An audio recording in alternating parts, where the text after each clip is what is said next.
সকলকে জয় যিশু। আরেকটি বার আপনাদের কাছে আসলাম আরেকটি বাক্য নিয়ে, যা নেওয়া হচ্ছে মথিলিখিত সুসমাচার তার 18 অধ্যায় 19 এবং 20 পদ।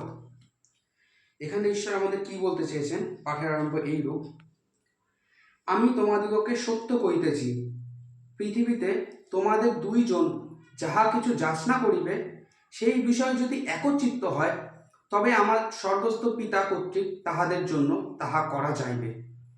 কেননা যেখানে 2 কি 3 জন আমার নামে একত্র হয়, সেইখানে আমি তাহাদের মধ্যে আছি। আমেন। তাহলে ঈশ্বর এখানে কি বলতে চাইছেন আমাদের? ধরুন কোনো পরিবারে, আমাদের মধ্যে অনেক পরিবার আছে, যেই পরিবারে হয়তো অর্থনৈতিক কোনো প্রবলেম থাকতে পারে, কি পরিবারে কোনো মানুষের কোনো অসুস্থতা থাকতে পারে। তো এক পরিবারে যদি 3 জন থাকে কি 4 জন থাকে, তো তাদের মধ্যে সেই 3 জনেরই প্রার্থনা সেই আরেকজন যিনি অসুস্থ বা যার অর্থনৈতিক প্রবলেম যে পরিবারে, তো 3 জনেরই প্রার্থনা কি দুজনের প্রার্থনা সমান হয়, মানে দুজনে একই বিষয় প্রার্থনা করেন। তো সেই বিষয়ে যে প্রার্থনা করেন, সেই ক্ষেত্রে ঈশ্বর কি বলছেন আমাদের?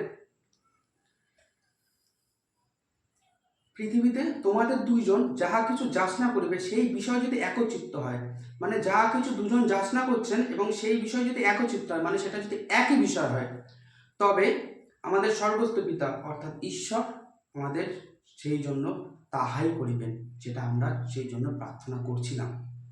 আর তিনি এটাও বলছেন, যেখানে 2 জন কি 3 জন আমার নামে একত্র হয়, অর্থাৎ আমরা অনেক পরিবারে আছে হয়তো একজনই প্রার্থনায় বসেন, হয়তো 2-3 জন পরিবারের মেম্বার থাকতে পারে, বাট একজনই প্রার্থনা করেন। একজন হয়তো অফিস থেকে বাড়ি আসেন, হয়তো সে ক্লান্ত থাকেন, সে শুয়ে পড়েন, বা অনেক রকম প্রবলেম হতে পারে।